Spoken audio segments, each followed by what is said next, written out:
my name is Elmira Strange and I'm a life coach, psychologist and a founder of Therapeutic Coaching Academy, where you can learn how to establish your successful online business as a coach or an online therapist, where we can learn various tips and techniques related to therapy, coaching, counseling, psychology, and which you can use in your work and you can use them on yourself at the same time. So in today's video, I would like to talk to you about why it's so difficult to start your online coaching business. We are living during those times when working online becomes more and more achievable for many people. Even if you have little skill related to using computers, you can still find your niche and still find something that you can do, that you can provide as your service and be paid for it. There are many venues that you can look at. There are many people that you can learn from, all without having a need to get out of your house. And everything can be done in the comfort of your own home.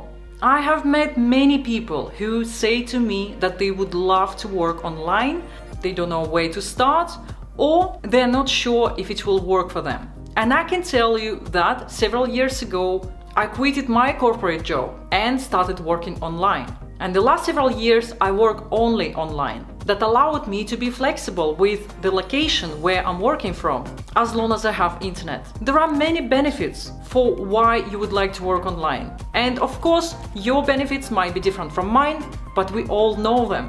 Whether it's about spending more time with your family or even with your pets, whether it's about working from another location, perhaps from even different countries, perhaps it's about traveling as much as you can whilst doing your work on the way, on the go, or perhaps you just like being more at home than going somewhere else to work.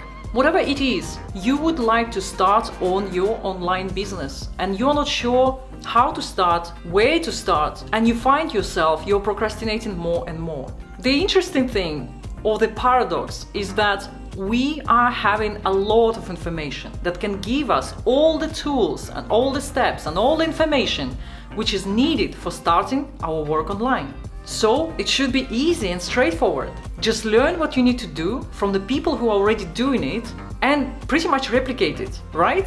So why are we finding ourselves with an inability to actually start and doing it? One of the reasons for that is that we are having too much information that makes our mind overwhelmed and it becomes incapable of doing something, planning or thinking rationally and logically and giving you enough motivation to actually start on it. There are many things you would need to consider before you even start in your business, such as, for example, do you need a website? And if you do, which website platform you need to use? Which is the most beneficial for your business use? Because there are hundreds of them by now. Many of them charge you some fee, but they provide you tools that you might use in your services, such as newsletter that you can send out to your clients, or some website provides you space for your digital books or blogs, or the list of contacts that you're already creating. What about the marketing strategies? There are so many ways to market your business. Some of them are short-term and others long-term. Short-term strategies would of course involve something like advertisement, where you're paying for posting an ad on some social media, Facebook or YouTube or even Google, and that will promote your services much quicker, but for a fee. And there are longer-term strategies such as writing your blogs, creating books, writing newsletters, or gaining experience as a coach and then finding your long-term paid clients. So the reasons for why we are not starting on our business as soon as we decide to do it can be stemmed also to fears that we are having. For example, fear of failure, fear of procrastination, fear of wasting time, fear of success, fear of earning more money than you normally do or what you got used to, fear of making yourself more well-known if you are on a social media, or fear of being not good enough in your work. The main thing is to understand what fears are holding you back and then to address every one of them.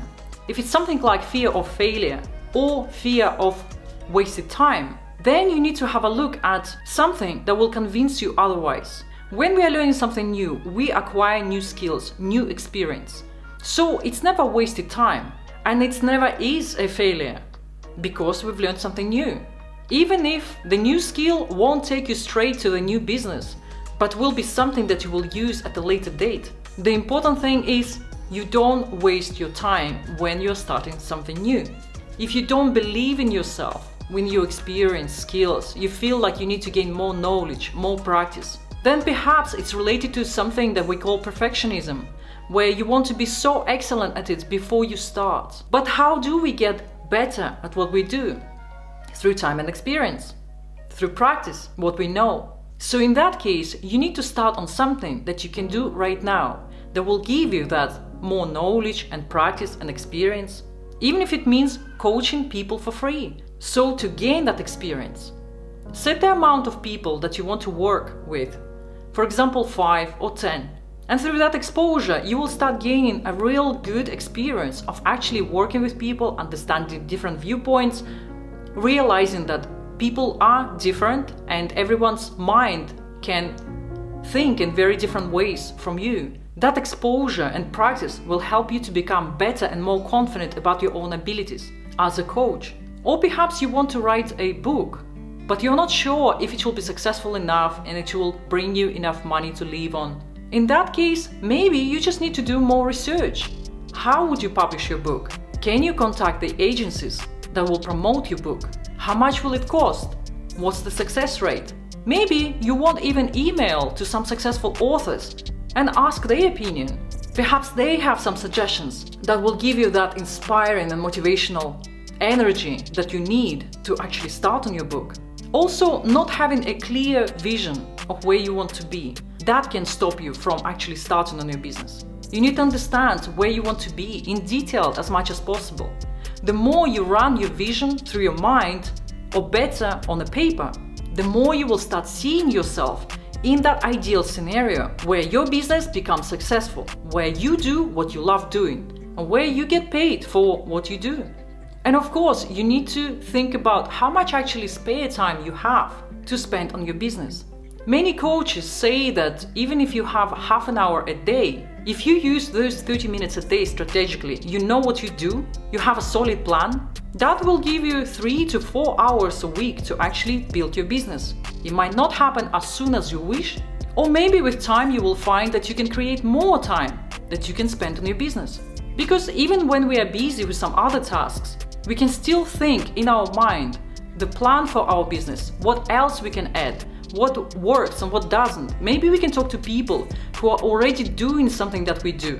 One of the questions you can ask yourself is, what can I do today that will bring me closer to that ideal life that I'm creating, or to the business that I really want to be in? Every day you need to do at least one thing that will take you closer to your ideal business. I have created a few videos that address procrastination, why we do it and what can we do about it. So on this note, I'll wrap up this video. If you have something to add, please post your comments below. I'd be very interested in reading what you have to say or have to add. And if you found this video interesting, then please like it and subscribe to my channel if you haven't done it yet. Thank you for watching, and I will see you in my next video.